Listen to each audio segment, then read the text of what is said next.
Hey everybody, what's up? It's Chris. Thursday night live stream. We're doing it.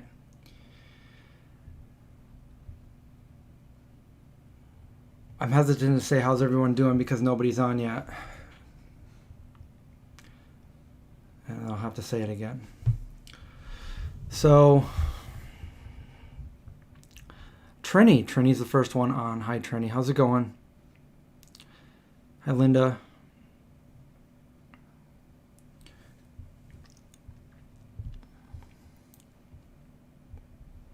Happy Thursday, Janelle Craven.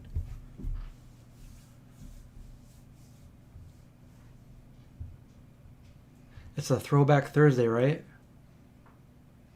That's what I think of when it's Thursday. Thursday and Friday, I can post anything from the past. It makes it a lot easier because sometimes you don't always have things to post in the moment. Hi, this is me just waking up. Or here's my dog eating his carrot.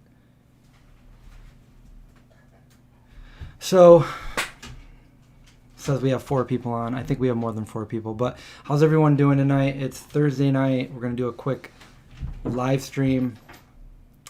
I guess first things, so normally I post a video on a Thursday, but I posted my last video on a Tuesday instead of a Monday. So I'm going to post my Thursday video tomorrow.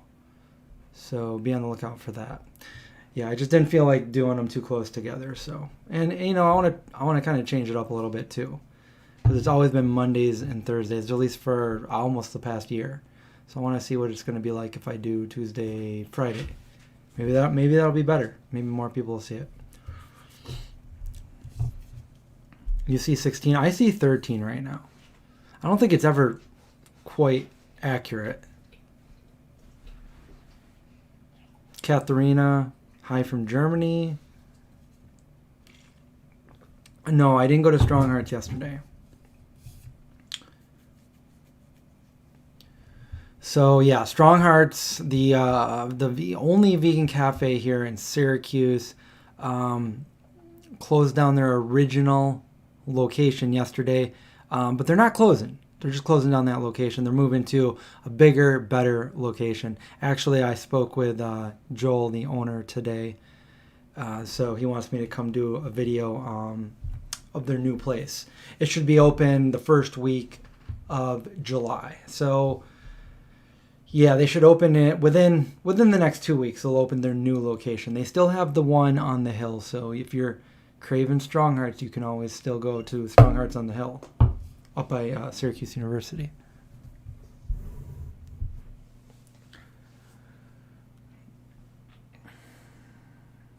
Yeah, I think so too. Bigger, better location. They'll be able to cook different foods, and yeah, I'll be able to check it out and show you guys, you know, soon. I'm not sure what day, but sometime next week he's gonna text me to go down there.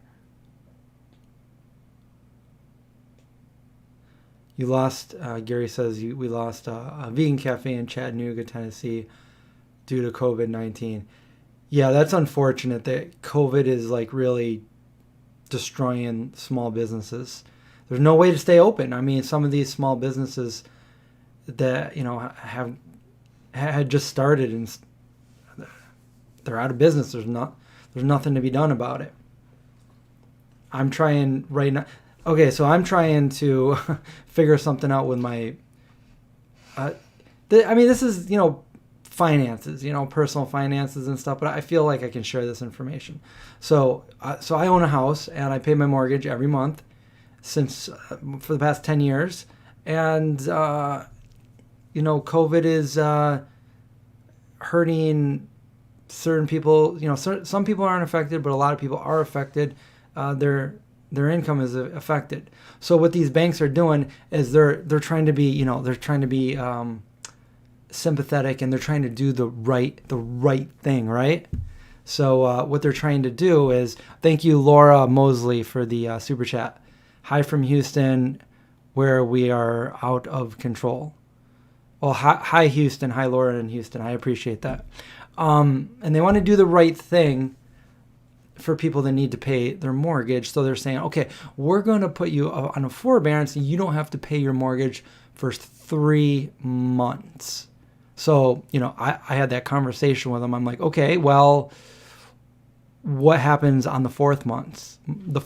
Do I have to, is it going to be added to the lifespan of my mortgage? Meaning, will I just pick up on the fourth month and, pay my normal amount due, or will I have to pay all those 3 months at once? And they're like, no, you got to pay all 3 months at once. And I'm like, well, that's not really helping anybody, because if somebody's not making income right now, how are they going to have, the majority of people aren't going to have a lump sum of all this money to pay on the fourth month. It's just not going to happen. So you're not really helping anybody. You're setting them up for foreclosure, for repossession, all that stuff. And that's bad.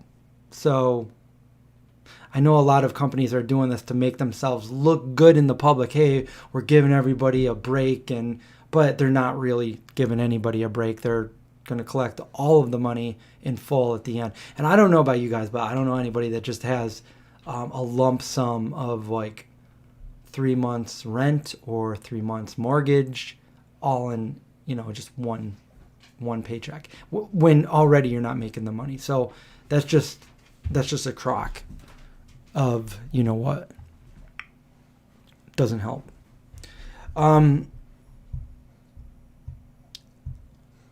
Who would take that deal? Some people just don't have a choice because they're not making money right now.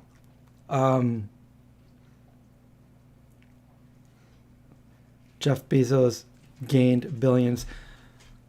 Right down the street from me, huge plot of land. They just paved it away, and within the last week or two, they've constructed a building. I believe it's an Amazon warehouse, and this is going up super fast. I drove by it today, and they already have like the infrastructure up, the framework of it, and I bet you by another week or two they'll have like a huge, it is huge. Like it's I don't even, it's probably it seems like it's 1/4 of a mile long.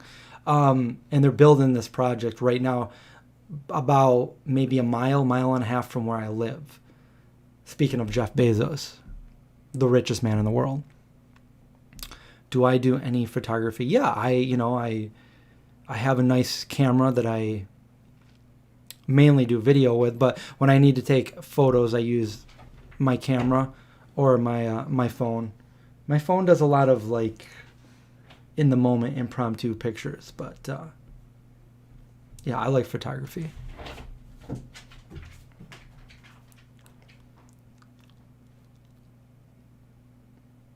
No, yeah, you're right. It doesn't account for other bills either.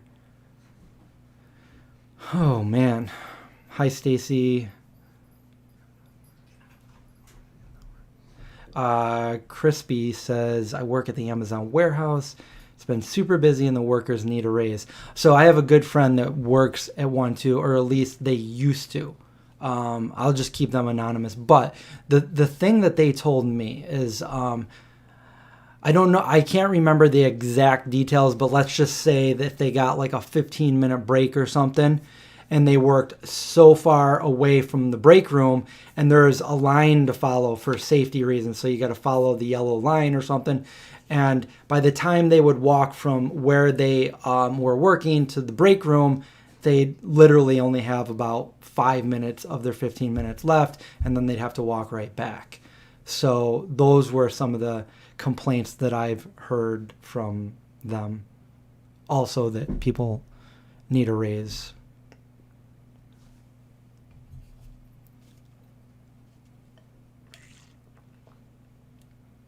What's my plan for the 4th of July?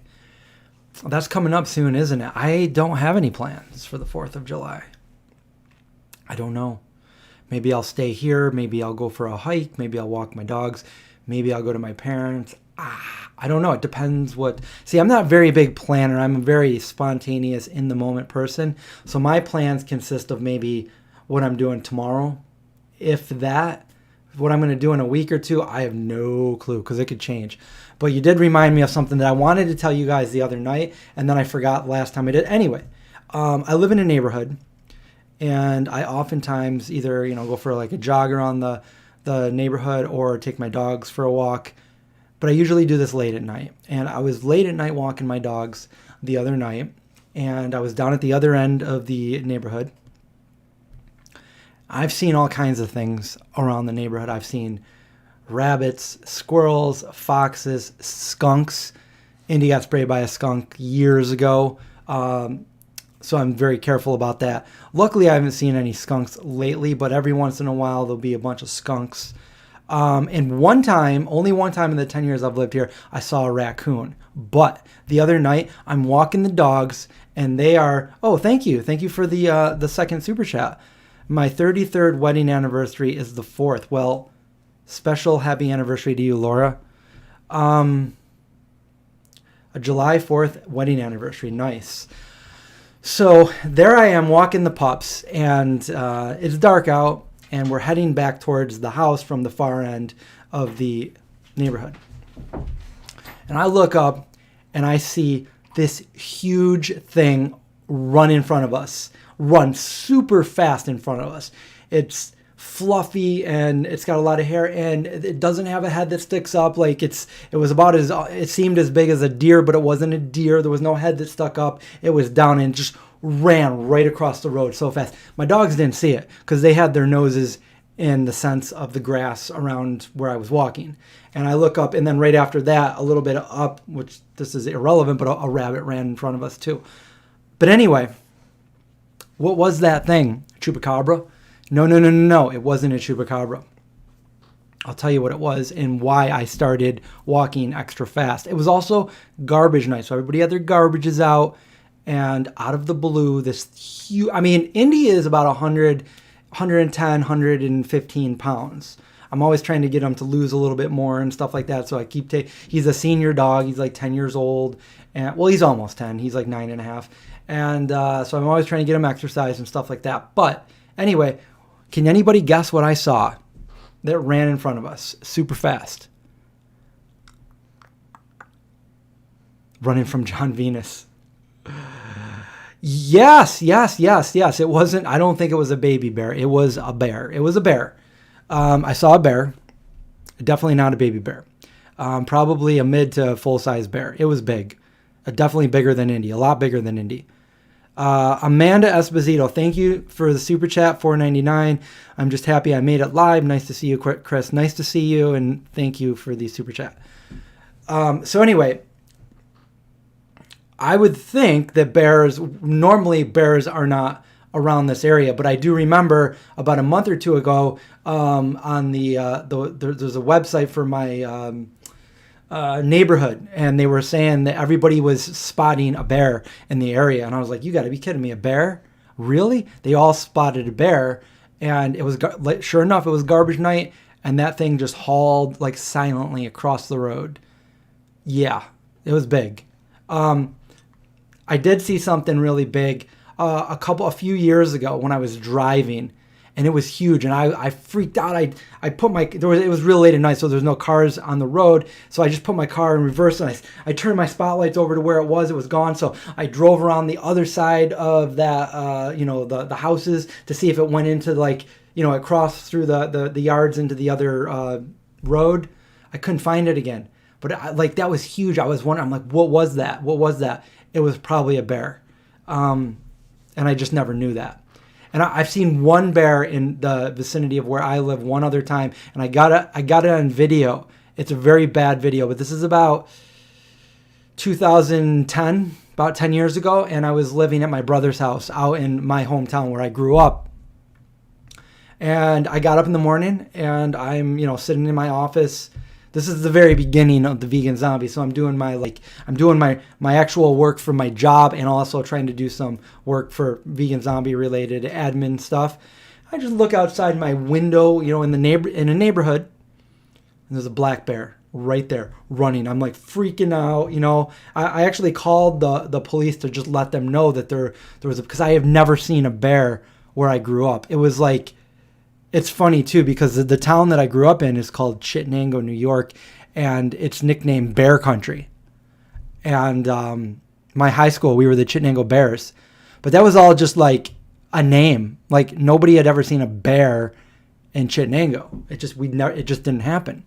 But then again, I saw this bear, and right after I saw the bear, this lady turns the corner with a baby carriage walking her baby, and I'm like, there was a bear, and she kept going, and it just ran away, and I guess it came from people spotted it in the next town over, which was, quite a hike, but bears can travel pretty far.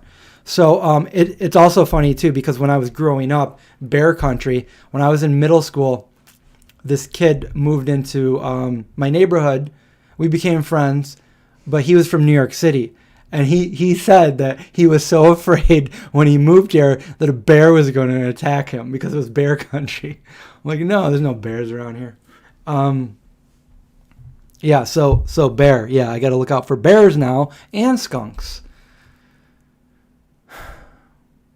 He probably was looking for a picnic basket, and my garbage can out of all of them doesn't have a cover on it. And of course, they had a bunch of food, all vegan food, but we had some watermelon rinds and all kinds of stuff in there. How do I know this? How do I remember this? Because when I went to take the garbage out, the garbage bag broke and it went all over the garage floor, all this garbage at like 3-4 in the morning, Sunday night. So there I was with my hose spraying out my garage at 4 in the morning. But that's a lot better. I'm not complaining because years ago, Indy got sprayed in the face by a skunk.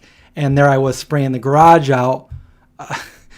And my house smelled like a skunk for like 6 months. It was horrible. I never want him to see a skunk again. I don't think he learned his lesson because it was so long ago that if he saw like a rabbit or a cat or a squirrel, he would chase after it. So, if he saw a skunk, he would, unfortunately chase after that too. I yelled at him to stop, but he did it too late, and he took a direct hit to the face from a skunk. This is probably maybe 7 or 8 years ago.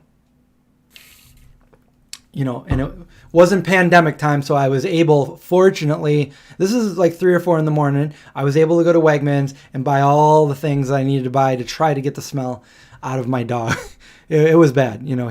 He ran away from me, and I saw him running at something. I wasn't worried about him getting, he was very obedient, so I would take him outside, especially at nighttime, without a leash on or anything. So we went outside, and I was on my phone. I think I was on Instagram or something, and I saw him out of the corner, and I wasn't worried about, cars or anything because there's not a lot of traffic where I live, especially at 4 in the morning.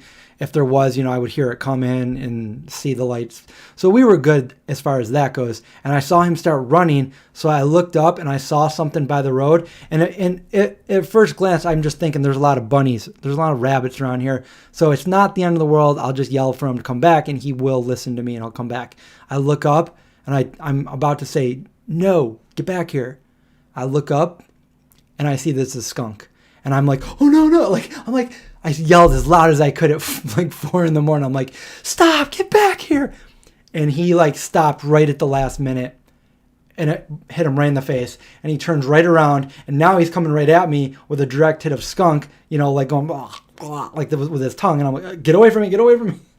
And that was bad. We all smelled like skunk for the next few months. And the thing about skunk is it's a straight up chemical. So every time, I washed him with everything and I pretty much got the smell out, but as soon as he got damp or wet or anything, it would make it go back and it would smell like skunk again. And although other people couldn't smell it, it was in my nose, it was in my nostrils, the chemical. So I smelled skunk wherever I was in my house. I tried the tomato sauce, did not work. I tried dish soap. I tried the apple cider vinegar. I tried everything that I could find on there, but I forget what actually worked. But the tomato juice did not work. He got a tomato juice bath. He definitely did. It did not take out the smell. Anyway, totally went off on a tangent there. I did use the baking soda and the vinegar. That might have been what worked, along with a little bit of dish soap. Don't remember. so long ago, and I'm super careful now. I used to just like let him outside, put him on his leash and let him out back. Now I always go out there and I make sure to slam the doors a little bit before I, go out there, and I always stand out there with him. So if I see something, whether it's a bear or, I'm not worried about the rabbits. They can't get the rabbits for one. And they know, they'll run for a little bit. They know the lengths of their leash, so they won't run and like, hurt themselves or anything like that. But yeah, I don't want them to ever see a skunk again.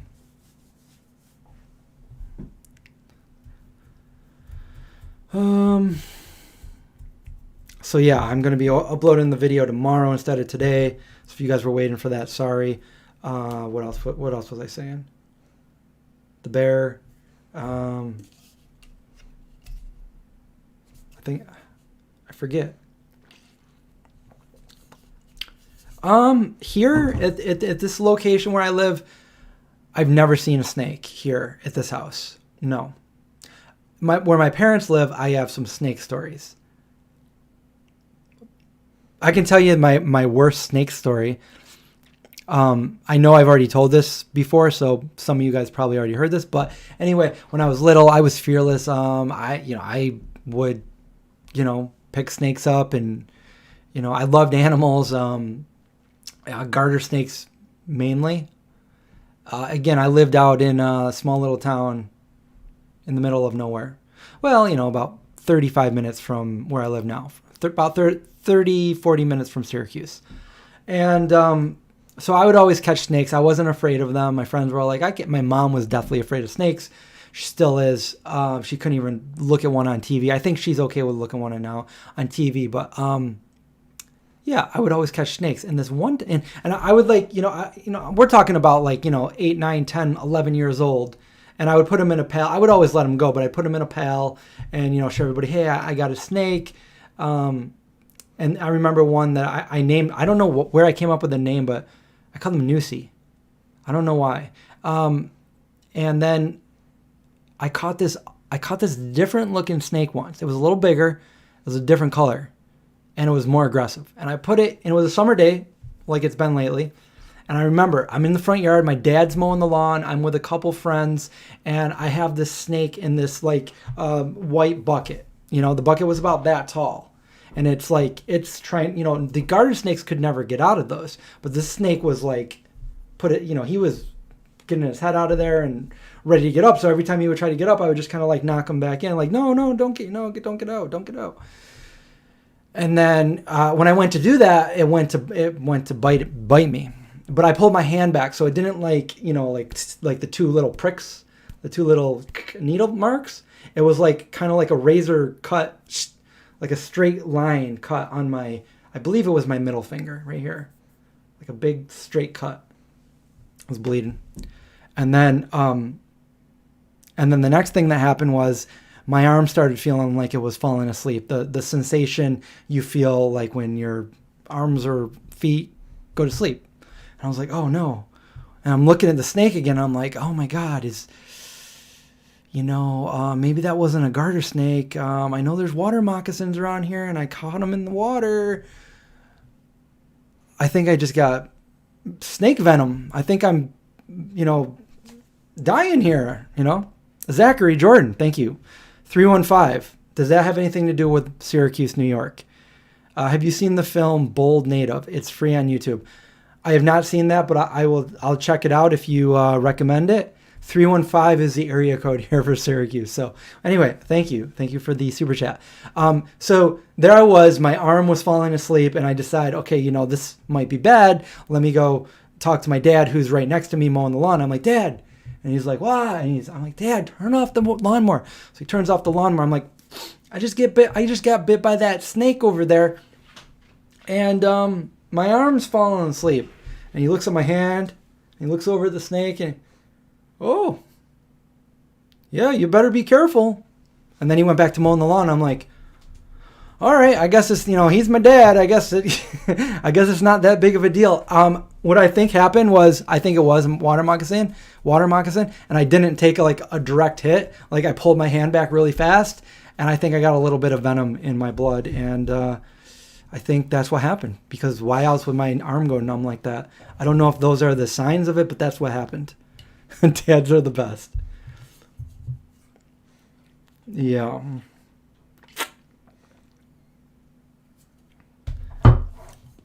Just so I don't forget, I'm just going to pull up Bold Native over here. I'll check it out later.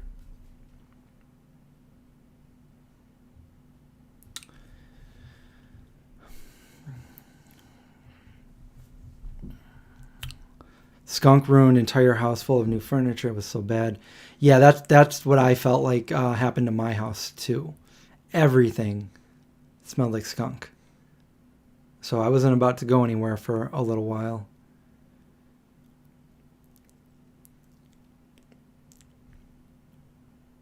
"315 is your area code." Oh, cool. So what's up, neighbor? Thank you. How to Get Away with Murder. You just started watching that.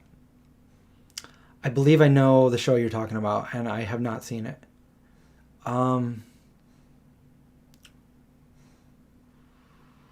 What did I watch last? I watched Iron Man 3 last night. And I remember my one critique was like, he's not really doing anything with the Iron Man suit in most of this movie. And every time he does, something happens where he gets hit off him. It's like, that's not very Iron Man-ish compared to some of the other ones that he's in. Anyway.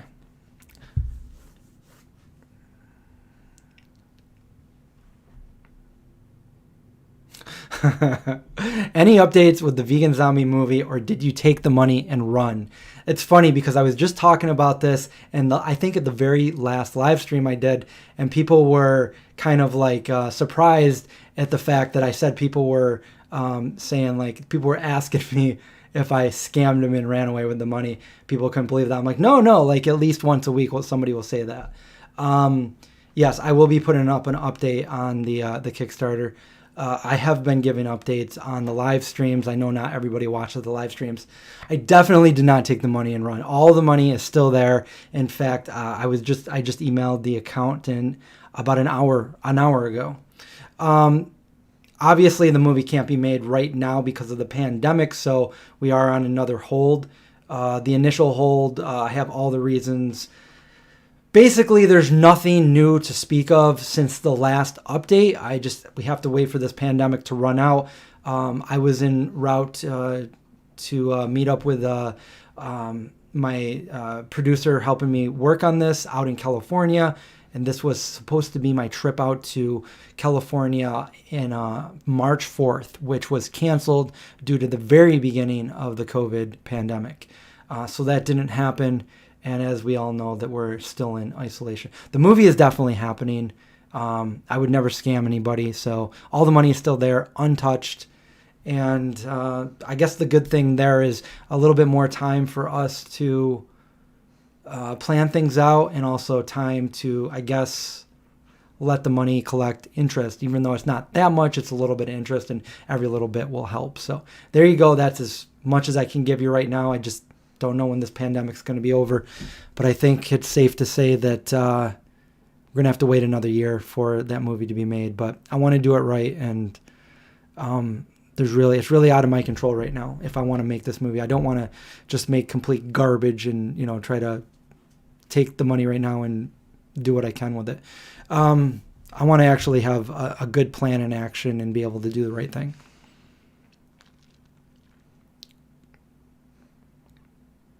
Oh yeah, I'm very adamant on doing this. I'm tenacious, and this is going to happen. This has been a dream for a long time, and it's not often that people can say that their dream can come to fruition, and we have a bit of a budget to do this. It's nowhere near the budget we were looking for, but it's still something to make this happen. And I've seen movies be made for cheaper than that are on Netflix. So let's all think positively and we just got to give it a little bit more time. But it's funny because this is something that is so close to what's actually really going on right now with this whole pandemic and the animal consumption and stuff. It's very close to my movie. So no. I understand where people are coming from, and if people don't know me, but it does kind of. Yeah, I don't know. I'm not that kind of person. I would never scam somebody. I know there are people out there that will scam people, that have scammed people. That's not what I'm about. That's not what I'm trying to do. Again, I haven't used a penny of that money. It's all in a separate account. I'm still actually trying to work through the taxes because I told you about the taxes. And this is ridiculous, and I don't know if anybody else... I'm actually talking to an expert right now, and he's trying to figure something out. This is from 2 years ago, so I didn't file the taxes for 2018. I did do my 2019,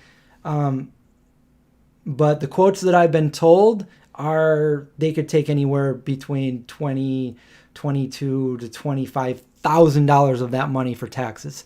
I think that's incredibly unfair and unreasonable. I don't know if there's any way to go around it. That's what my tax guy is trying to do for me right now, trying to find a legal way, a legal loophole for that.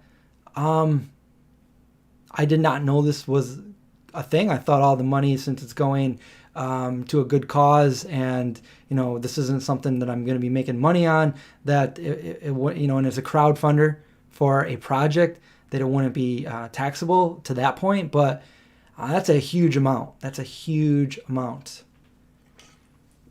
And now you guys know everything that I know. That's okay. That's okay. I'm not, I will be honest. Like I used to get really upset when people would say that people actually thought that I would scam them, but I get it now. And it's, a lot of people haven't heard anything for a long time, whether you got the update on Kickstarter or you watch my live streams, but I just want people to know I do talk about it. I'm not trying to, scam anybody in any way. I'm not trying to take anybody's money. I really, truly plan on making this movie. However I can. If I can't get Hollywood to help me, I'm going to do it a cheaper route, but it's going to happen. You guys are going to be able to see this movie. It just might take a little bit longer than expected, but that is all out of my control. Things, if everything happened the way I thought they would and the way I wanted them to, the movie would have already been out, and I would have been working on a second one, but that's unfortunately not how it happened.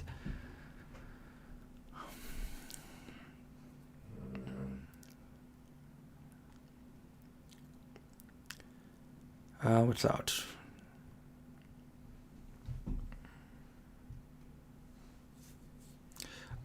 That is right. I would not steal. I'm not like that. I was my dad taught me right from wrong. One things he taught me is don't steal. Don't steal. And it's not right. It's not right. I would never do that. I would rather have no funding for this than to scam people of money. That just makes me feel bad that everybody would it makes me feel bad that people would even think that also, because, everything I said in that Kickstarter was 100% genuine coming from me. Everything I said was 100% genuine and true and factual. And the fact that I wasn't able to put the movie out when I planned to do it really hit me hard. And it made me, not a lot of things bother me. That really bothered me. I felt like so many people were let down by me, but it was out of my hands, and I finally was able to do an update and let people know what went down and what happened. But it took a pretty big toll on me, because that's why I'm the kind of person that I don't make promises, because if I do make a promise, I will do everything in my possible life, to make it happen. And if I don't think that for a second something can happen, then I won't promise anything. I'm very reluctant, because I'm very, pedantic about, very factual. If I say something, I better go through with it. So I just want you guys to know that. I said I'm going to make this movie. I did have I did have some other help telling me things that just didn't come to fruition, and these things were out of my control, so there was really nothing I could do as far as that goes. I did everything on my end for that, and now I'm doing everything I can to make this happen. I tried for a long time to get outside investors, and because we were looking at a bigger budget, but I guess I'm set on knowing that that's not going to happen. We have a set budget, and it's probably a lot lower than the money that's in the bank account if I'm hit this hard with the taxes. So, I don't know. I don't even know what else to say about it. It's going to happen. I'm excited for it to happen, but unfortunately, it's not going to happen this year like I wanted it to. Well, I wanted it to happen last year, but it didn't.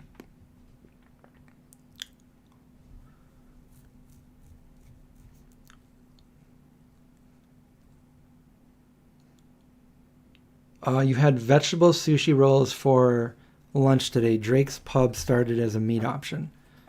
Is that in Toronto? Dill pickle chips. Have you tried the dill pickle popcorn from Trader Joe's? I love dill pickle.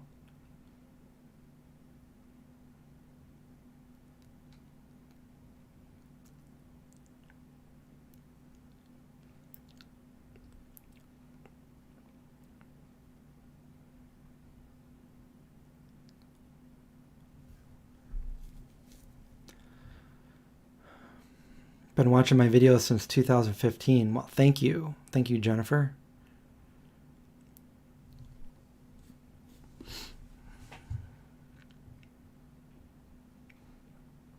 Just reading through the comments here after I just made a big rant. Chattanooga, Tennessee. Okay, yeah, that's right.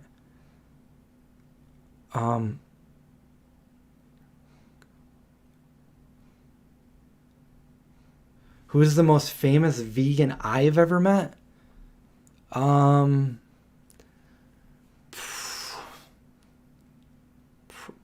Probably Moby. Yeah, probably Moby. Did I get your super chat? Did I miss a super chat? Hold on. Oh, I totally missed it. Joseph, thank you for the super chat. Sorry I missed it. I didn't see an upward notification. I must have been off in Neverland. $2 super chat. Chris, did you try the ketchup chips from Trader Joe's? No, I didn't. I didn't know they had those. I haven't been to Trader Joe's in a little bit. I got to get special permission to go there and film. They weren't very nice to me when I last went to try to film there.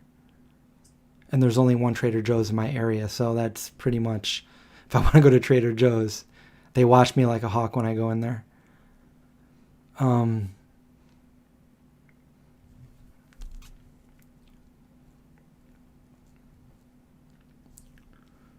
Moby. Yeah, Moby the musician. Have I tried battered deep fried pickled chips? I believe I made some of those a long time ago. Like a long time ago.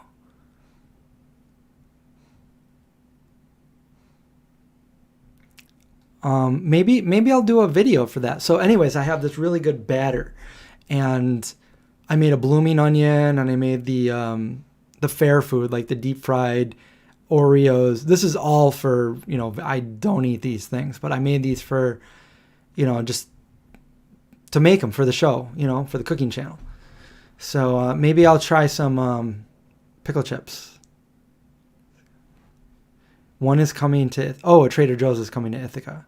Nice. How goes John's house search? I don't know. Yeah, I don't know. I haven't talked to him about that in a couple of weeks. He told me about this one place, but if he's still looking, it means that maybe he didn't want that. Why is Strong Hearts relocating? Strong Hearts, they couldn't do everything they wanted to do at that place. They wanted to expand. They had a very small kitchen at that place. It was good for what they did, but they used to do they used to do pizza nights every Friday. And it was something that they wanted to do every Friday night. They would take everything off the menu except for their pizza, and they would make pizza. The only exception is they only had these small ovens, so it would take a long time to make the pizzas, and they didn't really have like they didn't have stuff to make their own dough for the pizzas, so they'd have all these pre-made crusts that they had, and he just wasn't really happy with, he thought he could do a lot more with the pizzas if he had a bigger kitchen, bigger ovens, the right kind of ovens to do so. They didn't have any deep fryers there or anything like that. So basically he just wanted to expand. It was, I guess it was okay for what they started and everything, but a lot of their ingredients were like downstairs in the basement, which you'd have to literally walk outside the actual restaurant, go through the hallways, go down these basements, go through the basement, and then there'd be a walk-in cooler. So you'd have to walk pretty far just to get, ingredients out of the walk-in cooler and stuff like that, because they have more milkshakes there than I think any place in the world. I think they have the record for the most different flavors of milkshakes. And I forget, he says it in one of the videos. It's like, I don't know, maybe 40 or 50 different flavors that you can get. But anyway, he just wanted to expand, and they want to be able to make a bigger, better menu and have more people be able to sit there and dine in. So I guess that's the answer. I actually talked to him today. He wants me to. We're gonna do a little collab for the reopening of the new one.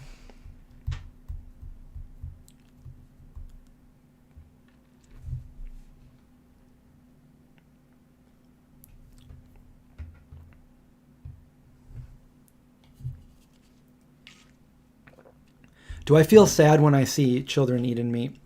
I don't know if I feel sad. I just feel it's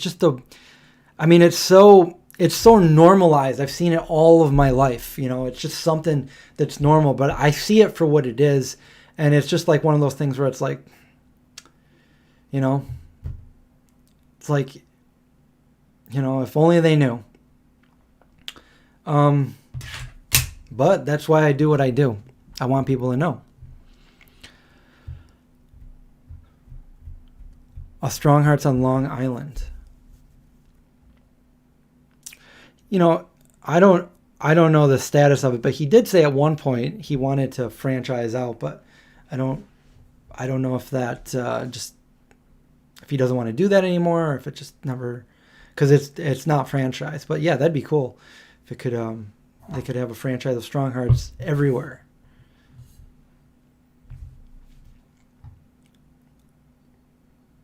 I saw a bear while walking in the woods. No, walking the dog. Yeah, walking the dogs, not walking in the woods.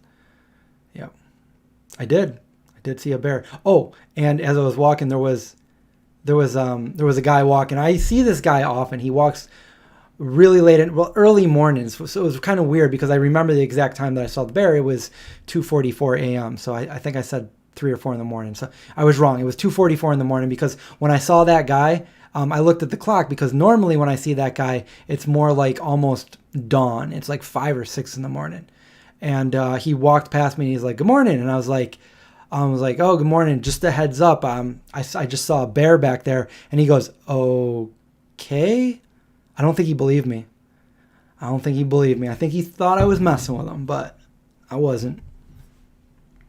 Right in my neighborhood where I was walking the other night.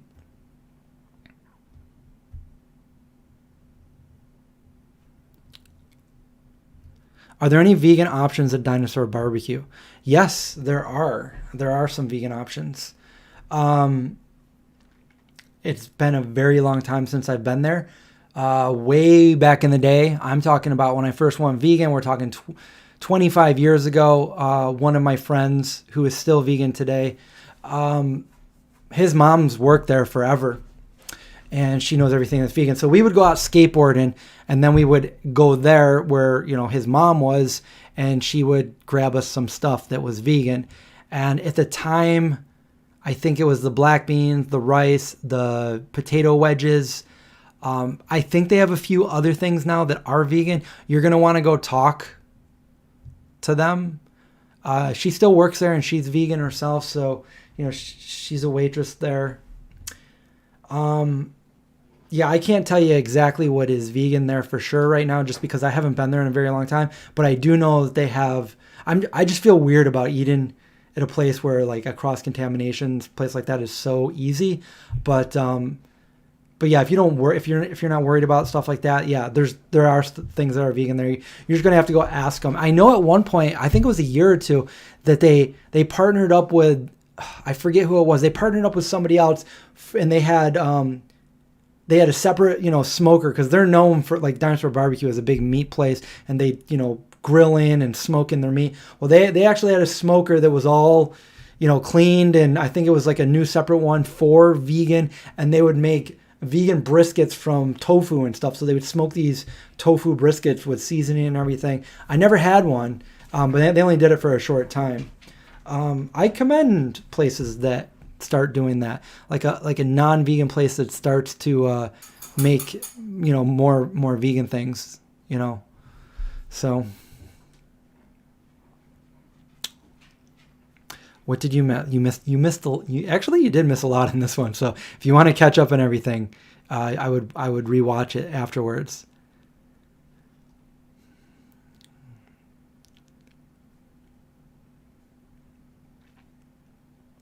Yeah, it'd be hard to work. She's worked there since I've known him, very, very, very, probably over 30 years.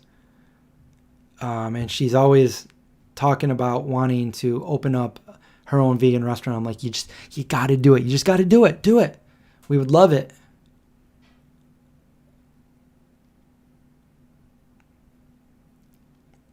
They did. They have a couple locations. They have one in Rochester, and they opened one in Harlem, New York.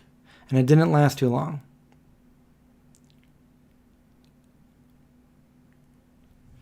When I was first vegan, did I have a lot of pressure from your friends and family not to be vegan?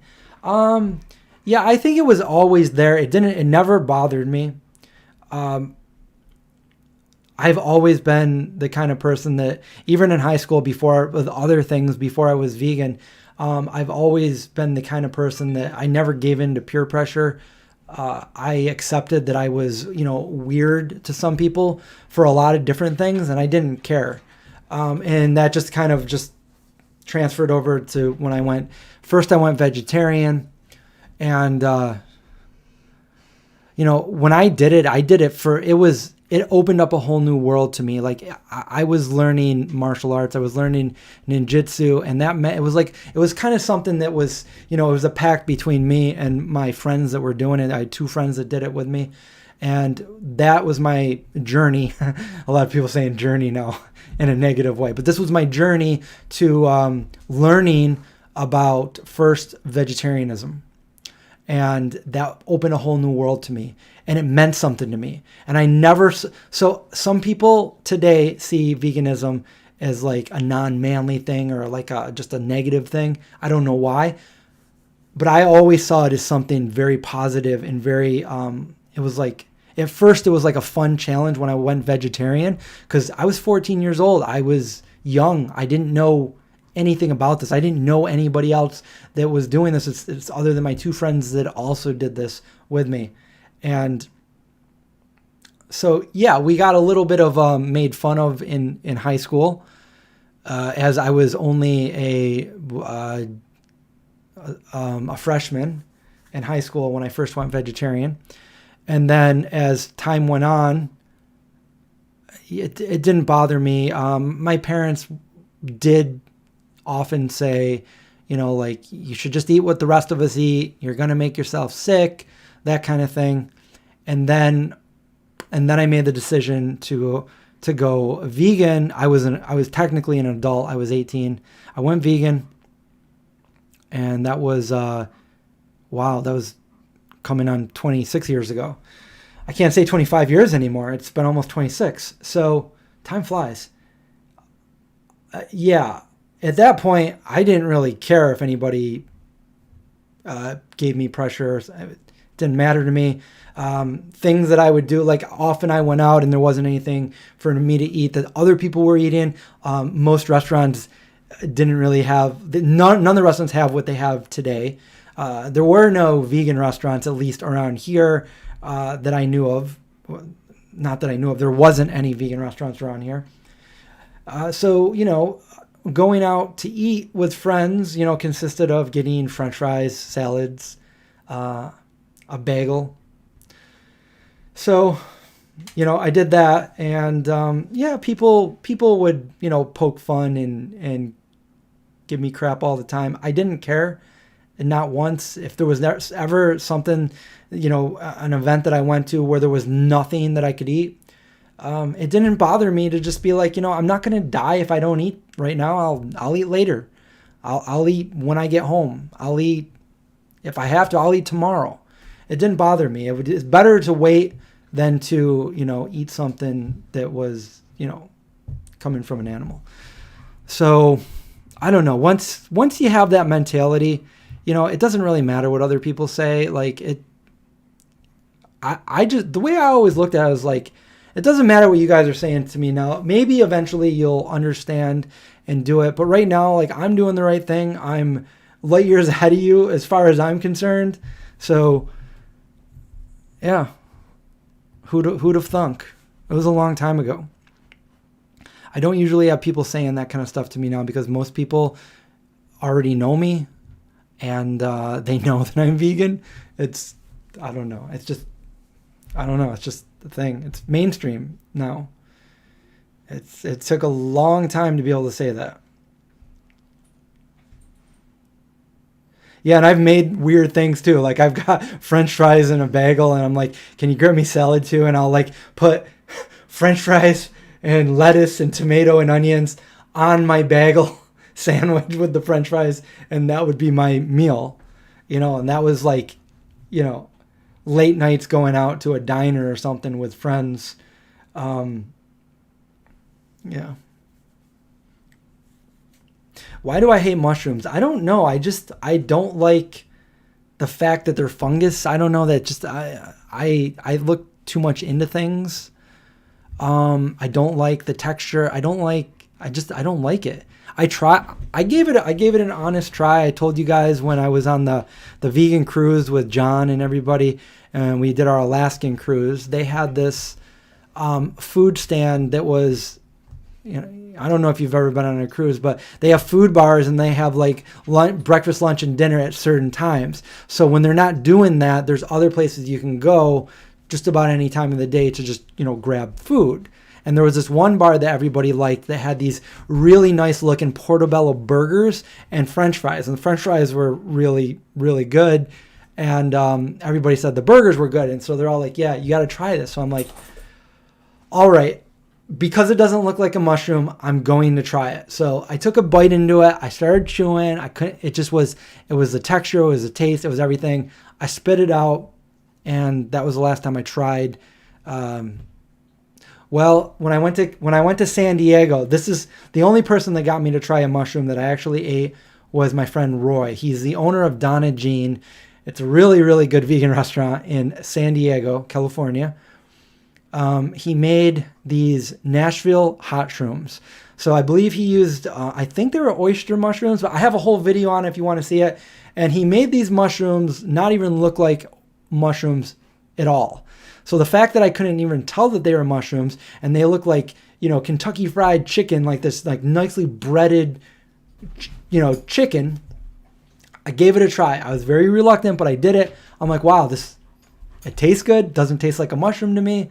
I can do this. I did it. So, and when I was a little kid, I did like mushrooms. I remember the mushrooms in a jar.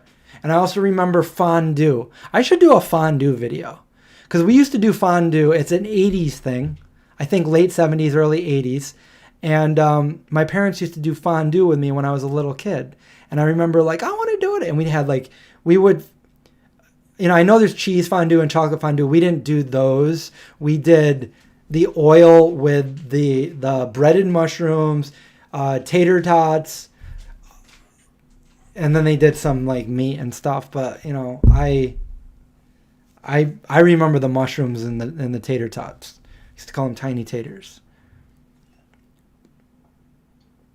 I didn't miss any super chats, did I? Because I missed that one, and I start talking to the camera, and I don't see them coming up. So you guys can let me know. The Rebalancer, we share the same meat-free anniversary. Yes, 1990. 1990, March. It was either March 14th or the 17th. I don't remember the exact date, but it was in the teens around there, and it was March. So it's been over 30 years since I last ate meat. Most of my life, I have been meat-free. It's weird to think that only 14 years of my life I was eating animal meat, and the rest of my life I wasn't. That's a long time. 14 years is... I was just a kid, but I grew up eating all the normal foods that people eat here in this country. The standard American diet. Drink milk because it's good for your bones and strong teeth.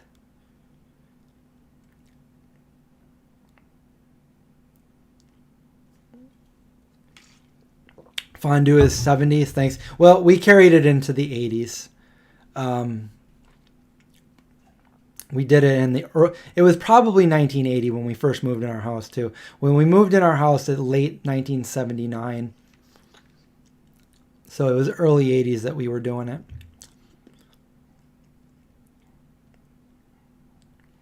Oh, there's a ton of stuff you could do for a vegan fondue.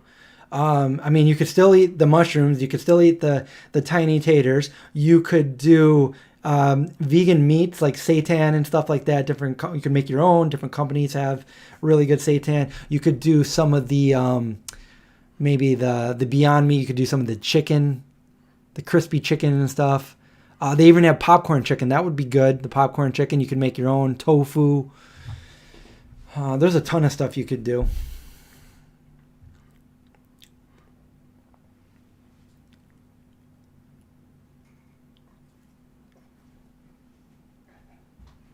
Yeah, the metal fondue sticks. With the little tiny like fork prong at the end. Man, I saw those and I just wanted to use them as like a ninja weapon, but oh man, that's the other thing I used to do. I used to order a ton of ninja weapons from this magazine. Does anybody remember Asian World of Martial Arts? The actual store was in Philadelphia, Pennsylvania, and I actually did go there once. Like one of our friends drove us down there. And I bought a ninja suit. I bought a grappling hook, throwing stars. But before that, this is when I was pretty young, 13, 14, 15. And I ordered, remember, my parents were really strict because I'm the oldest. They let up a lot on the youngest, on my sister and my younger brother. But I ordered some different weapons.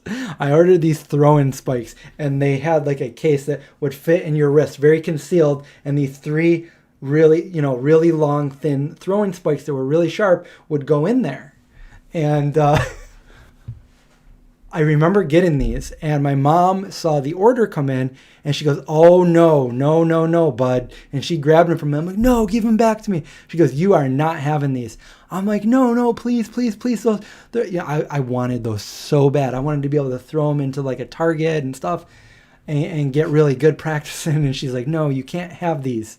She took them from me. And I just was relentless. I'm begging for them back. She goes, "The only way that you can have these back is if you cut off those tips." And I'm like, okay. So I went in the garage. I put them in the vise. And I sawed off the tips. Now I just have this little spike that wasn't sharp at all. There was no tip on it. It was just a little thin black steel rod. And I had to show them to her. I'm like, "There you go." She goes, "Okay, you can have them now." I'm like, "Thanks." And then I rode my bike over to my friend's house, my friend Tim, who his dad had all the tools. And I'm like, "Tim, what can we do about this?" He's like, "Oh, come with me." We went in his garage, and he had this grinder, and we ground them down, and we got the sharp tips back on them. So we hacked it ourselves. We had the sharp tips. And so then the way they go in your arm, the wrist would go like that, It would wrap around with like a Velcro thing around your arm. I could probably pull one of these up. And then the spike would go in like that. But I was wearing it backwards one day, so I had it the other way. So they went in like this, okay, like that. And, you know, I'm walking around the neighborhood with these concealed spikes. I'm probably like 14. And these other neighbors who, you know, I'm friends with them, but like they were just like kind of acquaintances. And it was wintertime, and they decided to I don't know, we had some tiff or something, and we ended up in a snowball fight. So they throw a snowball at me, you know, they had like a big family. So it was like twins, brothers, sisters, you know, and they decided to all try to like hit me and my friend with a bunch of snowballs. So I'm like, oh yeah? Well, I grabbed a snowball, totally forgetting that my spikes were in my wrist, and I get a snowball and I throw it, and all these spikes go shh. And he's like, what the heck? And I'm like, oh man, oh. Anyway, funny story. Nobody got hurt. I had to go look for my spike. I'm like, give me my spikes back. Put them back in my sleeve and take off. I don't even know. What do I even name this live stream? I throw ninja spikes at neighbors.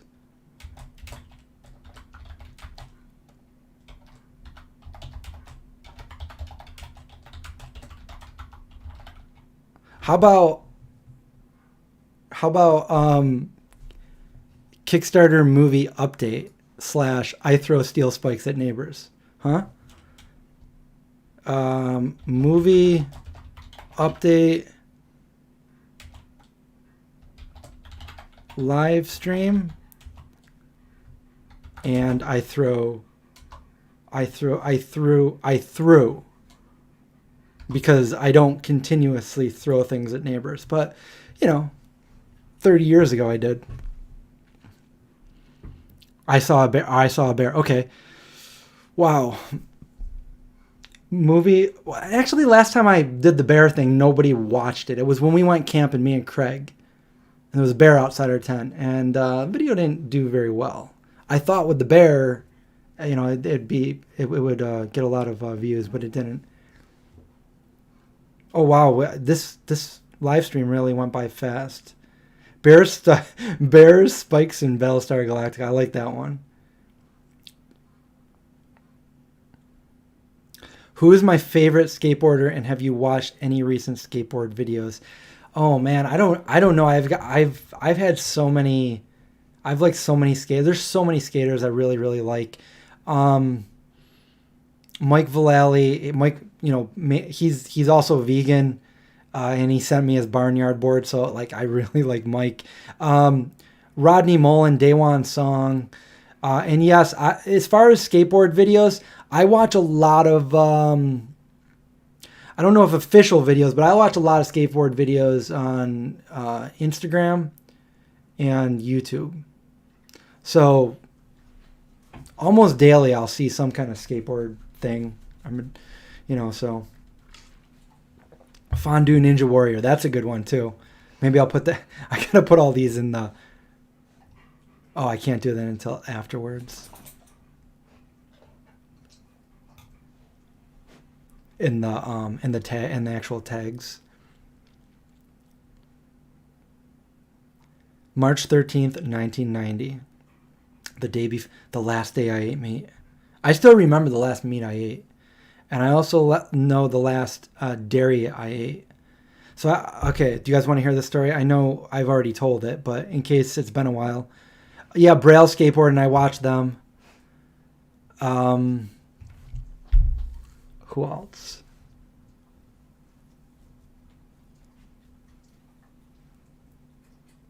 Yeah, I think Julie said that. Julie took a little break for a little bit. It's good to see Julie back. Could I live without a car? I wouldn't want to live without a car. I mean, obviously, yeah, I could. I barely drive my car right now because of the quarantine. It's not going anywhere, really. Every once in a while, I'll get out, though. Once I had a car, I pretty much had a car the entire time. When I lived in New York City, I did own a car, but I left it at my parents', so I didn't use a car for 2.5 years when I lived down there. What was the story I was just going to tell? I totally forgot now. I like to be able to get out and just drive around. I live, very close to the country. It's not the same when you live in a big city. Like, I'm impatient when I'm in a lot of traffic. But up here, I can actually get in my car and drive. And, that's nice.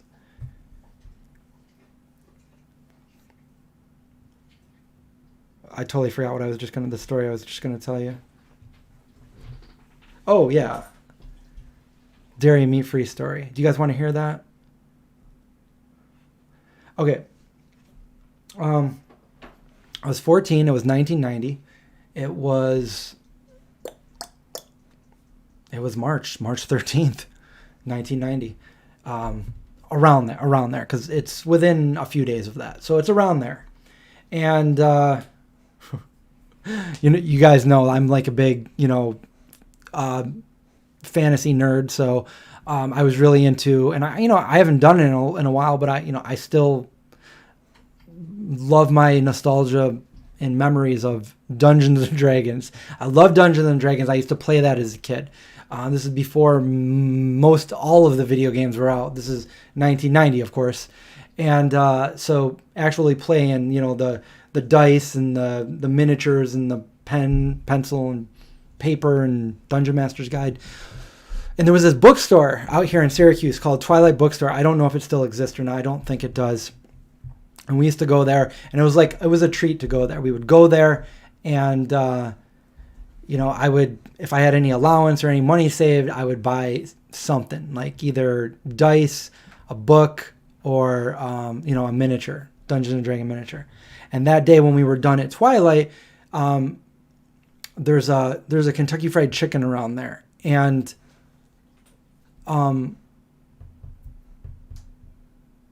I had eaten Kentucky Fried Chicken probably maybe 3 or 4 times in my entire life. And we were driving by, and I was with another friend. I think the day before that, it was okay. So that's how it happened. The day before that, we met with our ninja trainer. In martial arts. So my ninja trainer, before we were trained. Now this was off the books. This wasn't like a business. This was one of our friends that he basically dedicated his life to. Like, this is what he did most of his life, was ninjutsu. The whole lifestyle, he was like a minimalist. He had very few belongings, and he only took what he needed, and he taught us about, ninjutsu. We were trained all the time, but sometimes he would show us different parts than actually like the physical part of it, the training, the fighting combat part of it. And he told us that day that the ancient ninja, that they were predominantly vegetarian. And I recently, within the last couple of years, looked this up because, being a 14-year-old kid listening to somebody is completely different than, now trying to fact check some of this thing. And he was right. I looked it up. A ninja diet back thousands of years ago was predominantly vegetarian. They were mainly vegetarian. Some of them sometimes would eat fish. But other than that, they were mostly, and not all of them ate fish, but some of them did. But other than that, the rest of their diet, like no dairy, just vegetarian food. So I'm like, if they did it, I can do it. And that was the first thing that made me want to be a vegetarian at that point. And I had always loved animals. I just didn't, 14, people telling me one thing, no internet, no, it's hard to make that connection. Although I did make the connection, and I thought by only eating dairy that I wasn't hurting animals. I didn't know until years later what the dairy industry was doing. But anyway, I went vegetarian I went vegetarian. I made the choice to make that. Now, when you do something all your life, a lot of you probably already know this, it's easy to slip up or forget. So the very next day, we went to the Twilight Bookstore, and then on the way home, we stopped at Kentucky Fried Chicken, completely forgetting that we were going to be vegetarian. It's just the first time in our life that, this had ever happened to me. So we stopped there. This is back when they had popcorn chicken. I remember MC Hammer did a commercial for popcorn chicken. Anyway, we get the popcorn chicken. We start eating it. And my friend Matt goes, "Oh my God." I'm like, "What?" He goes, "We're supposed to be vegetarian." I'm like, "Oh my God. I totally forgot." So that was the last meat that we ate. And after that, I never forgot. I never ate meat again to that day. So that was my last time I ate meat. Fast forward to when I went vegan. I'm sitting there September 23rd, 1994. And I'm in Taco Bell. And I'm eating a burrito. And it's a cheese burrito. And for whatever reason, I started thinking about it. Like, what is it actually? Where does it come from? What does my choice by buying this and consuming this have to do with anyone or anything else? I started really thinking about it. And I realized at that point, I had heard some things and I'm like, yeah, I used to think that as long as I'm not eating meat, I'm not killing an animal. But I no longer believe this anymore. I didn't want to be part of that industry anymore. And also, at that point, I didn't consider it to be food anymore. So it was easy. It wasn't food. And I didn't want to eat it. I didn't want to be part of it. And from that day on, I was vegan, September 23rd. It was the day I went vegan. Yeah, some of you remember that commercial. Did I feel gross or bad about that? I don't think so. I mean, I do now. I don't think I did at the time because that was going from knowing no other way to open up a whole new lifestyle.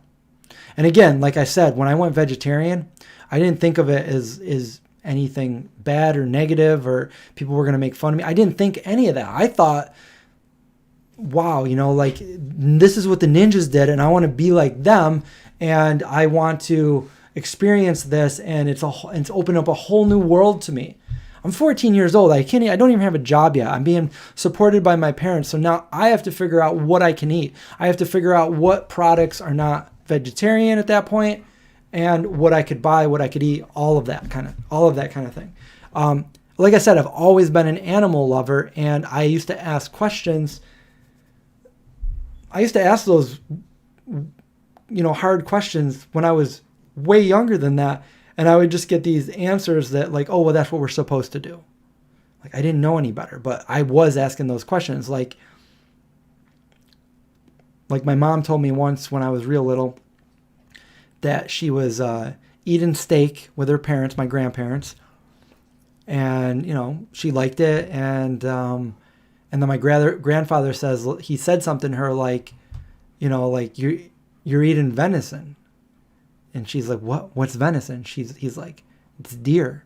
And she's like, she said she went and spit it out. She couldn't eat a deer, like you're not supposed to eat deer and everything. They're so cute and all that. And like, she thought of Bambi and everything. And I'm like, well, but isn't steak from a cow? Like I asked that question when I was little and she said, yeah, but we're supposed to eat that. So that's what I was told when I was little, And you got to remember, this is back in the 80s. Like vegetarianism wasn't popular back then, and veganism was unheard of. So, yeah, this was like a learning process. And I was the first one in my family to bring this up and then, relentless promoting this and insisting on like, you got to change your diet. You got to do something different to my parents, to my family. Now I can say that it's a lot different today than it was back then. So,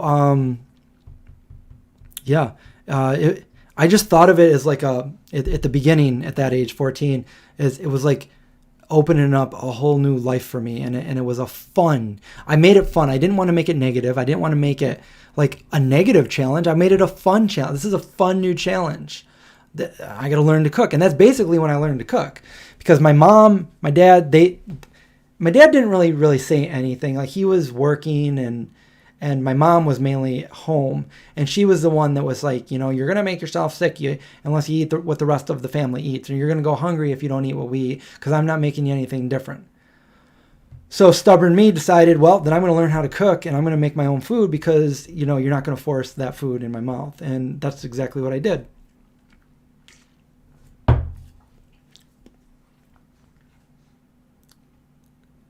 Good night, Angela. Thanks for watching. And congrats to everybody here that went vegan. I'd like to congratulate people that actually make that decision and go vegan.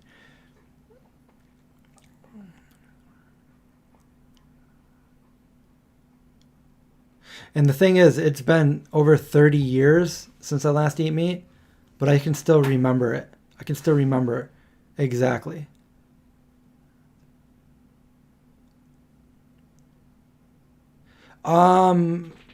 I did used to get school lunch, yes. And I would mainly eat the pizza and the grilled cheese and the French fries. I didn't eat, I was a vegetarian, so I was actually a vegetarian all through high school. I didn't go vegan until after I graduated.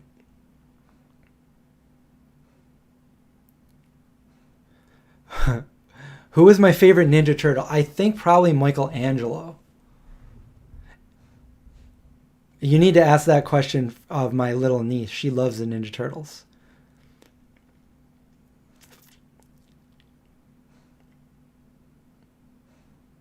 Yeah, I was told that I was going to ruin my health.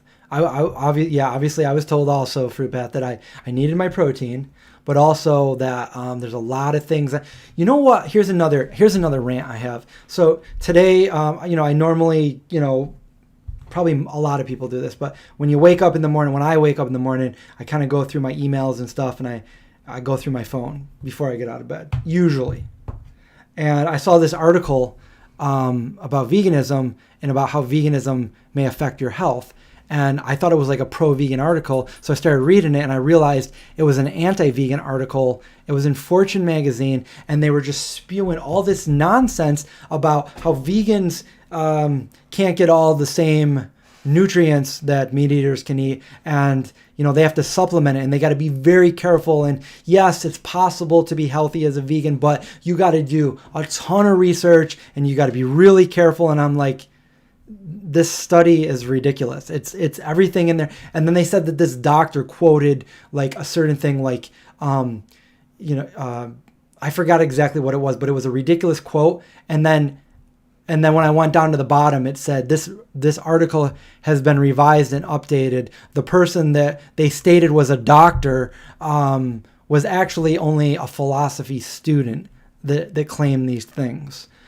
So no wonder people think it's hard to be vegan. No wonder people think that it's unhealthy to go vegan, because you got these mainstream articles out there with these ridiculous citations from the meat and dairy industry saying all these nonsensical claims.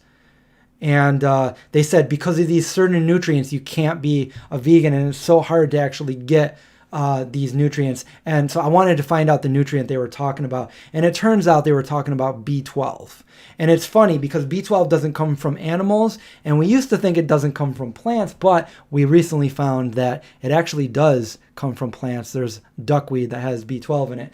But nonetheless, you can get a synthesized B12 and be perfectly healthy. They're trying to say that it's not as good as getting it through meat, and that's a recycled B12 because the animals are getting it from the ground. But there's actually more people that are not vegan that have B12 deficiencies than actual vegans.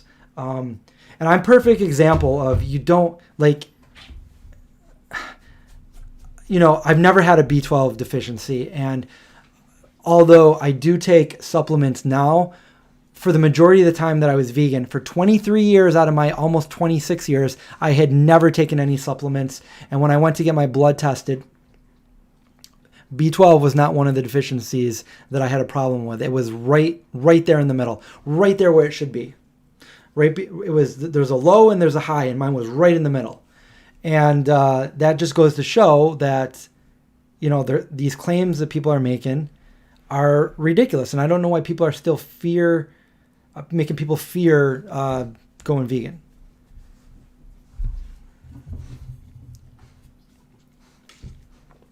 It's total misinformation. And, if I read that how many years ago, I probably would have believed it because it was coming from a healthcare professional. But And this is the weird thing too, because I'm not going to name anybody, but I've had people that I've been in arguments with, family members, about certain things like diabetes and stuff. And I tell them, I'm like, look, this is the root cause. It's the animal fats, it's the saturated fats. It's not the carbs and the sugars. The carbs and the sugars are exacerbated by the fact that you have clogged up the receptors with the fats from the animal. And so you guys are looking at it as, I'm going to take the medicine and not eat sugar or carbs. And this is like things like watermelon and stuff like, oh, we can't eat that, but we can eat this. No, I'm telling you, and it's kind of weird because your doctor's telling you one thing, but I assure you, I'm not a qualified doctor. I'm not a nutritionist, but I know I'm right. And there's vegan doctors that will, that also say that it's right. And also we did a trial with Josh, Big Josh Vegan. He was a diabetic. I put him on a vegan diet. That's all he ate, and he did eat carbs and sugars, and guess what? He stopped taking his medicine, and his insulin went down his blood level went down to a normal level, to a 110, to a 107, 115, all the way up from over 200. And they don't want to. Nobody wants to listen to the facts there. It's just weird not being a professional, but knowing what I know. Like I had that awkward conversation with the last time I went to the vet. Now I will say that, Indy's almost 10 years old, and the majority of the years that he's gone to the vet, they've known that he was vegan, and they've all said, like, keep doing what you're doing. He's fine. He can absolutely be, vegan, eat, the plant-based food you give him. He's doing great. His heart is healthy. And the last time I go there's a new vet, and she finds out that that he eats a plant-based diet. And then she kind of like, she asked me, she's like, is that because you eat a plant-based diet? And I'm like, I mean, well, technically, yes. I make the decisions for my dog. So yeah, it is. And she's like, she wouldn't even look me in the eye. This is a qualified vet doctor. I'm not a qualified medical anything. And she tells me, yeah. And she looks down, not even looking me in the eye. She goes, yeah, dogs have to eat meat. I'm like, oh yeah. Is the other vet here? Because your colleagues seem to think differently, and thousands. I'm an ambassador for this dog food that has done my dogs wonders. My dog was sick when he wasn't on a plant-based diet, and ever since he's been on one, he's been normal and healthy, and all the vets seem to agree with me. And there's thousands of other cases just like this. There's scientific studies, but yet you're here telling me that they have to eat meat. That you're wrong. You're wrong. Vegan Lee, thank you for the $6 super chat. I'll be vegan 6 years on Thanksgiving. Best choice ever. $6 for 6 years. Well, congratulations, and that's awesome. And thank you for the super chat. So many strong vegans named Gary. My name's not Gary. Looks like I'm going to have to get going. I made a mistake and I turned the air conditioner off, and it's really hot upstairs. Heat rises, guys. Has anyone seen that? I don't know. It's one of those things being like advertised on my Facebook, but I actually clicked it, and then I did some outside research on it. It looks really cool. It's a portable air conditioner. It's about this big, and you put water in it, and it's so energy efficient, and it gets really, really cold. And a 15-year-old came up with the brilliant idea to make this. A 15-year-old engineered this, and he made it. And I think it's called Below, BLEAU,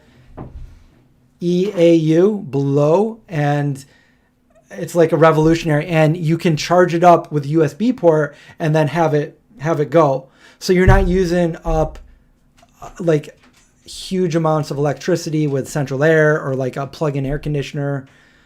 he revolutionized it. And all of the reviews I've seen on it, because, you know, people try to scam you on certain things, but there's a lot of reviews on it. Actually, I'll show you another product I bought online that some of you may have seen, and I'll give you an honest review just in a second.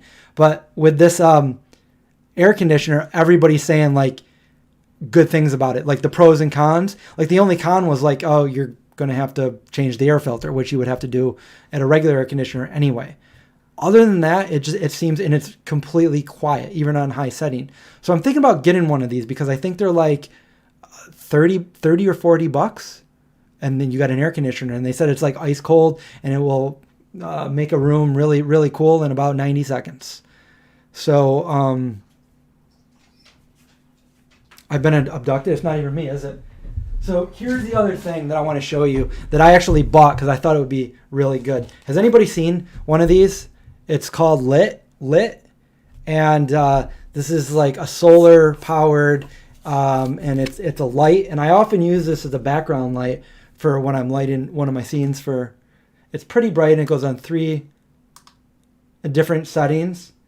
I'm not trying to sell this to you guys. I'm not making any money off this. I have no affiliate link. I just want to show you guys. There's 3 different USB ports, so you could charge your phone, and also you can charge your phone by just putting it right there, and it'll start charging.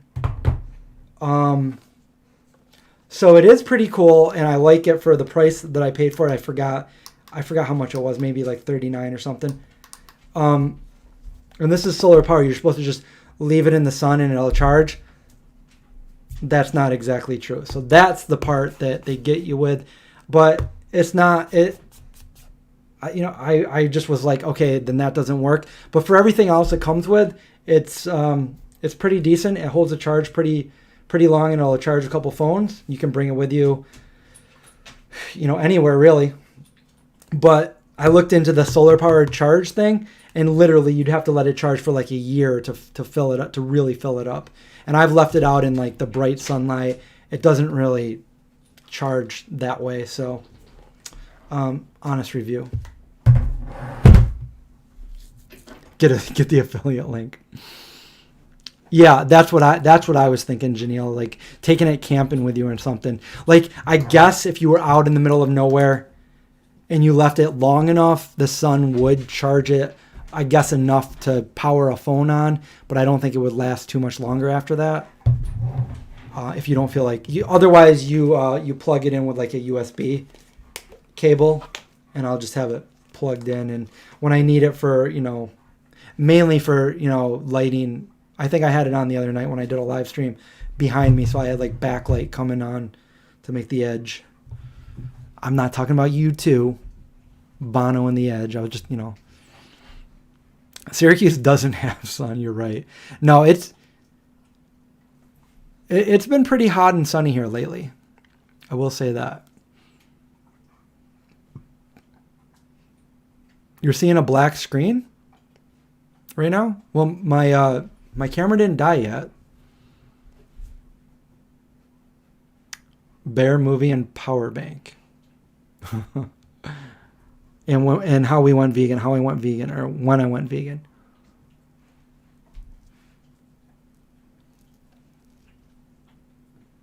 What was the AC thing called? It was blow.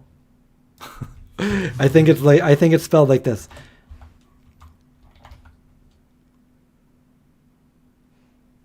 Oh wait, maybe it's not spelled. Is it blow or blow? It's something like that. It's something like that.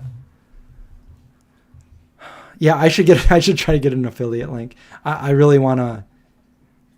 I'm thinking about really buying one. I think that would save on the electric bill, and definitely cool. Like my room here, like this room right here doesn't, even when the air is on, it doesn't really get cool up here because I'm on the top floor. I got my lights on, and it's really hot. Third world problem, first world problems.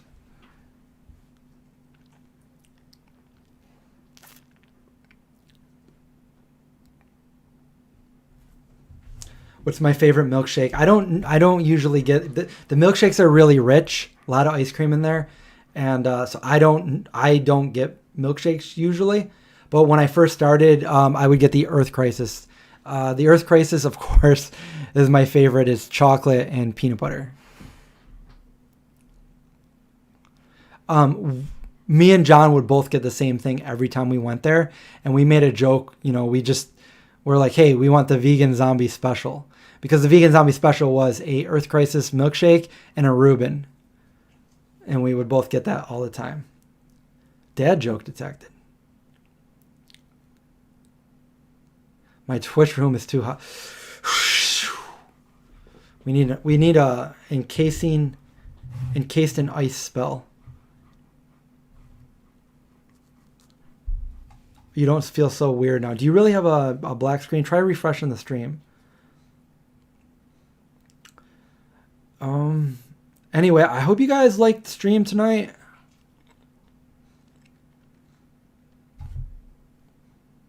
Janelle, good question. The food swap with John. I'm going to have to talk to him. I haven't talked to John in a little bit. We haven't talked about that in a minute. But I do have the recipe that I'm going to make, and I have all the ingredients, and that's the one that I want to actually make the video for. So it will be made by the end of the month, and the end of the month is coming up in just a few days. So yes.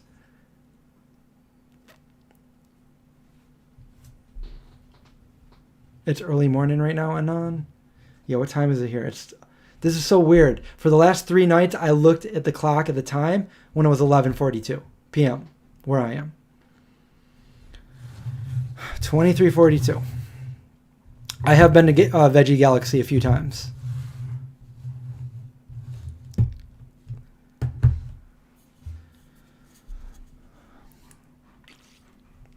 I make really good vegan milkshakes, guys. Oh, and I got another... Can't say what it is yet, but I got another package today. And again, my video will be out tomorrow. All right, guys, that's it. I guess we're gonna... Indy heard me. I don't know why he thinks it's time for him to do something, but apparently it is. All right, I'll see you guys next time. I'll have a video out tomorrow. So, see you then. Good night. Thanks for the super chats. Thanks for watching.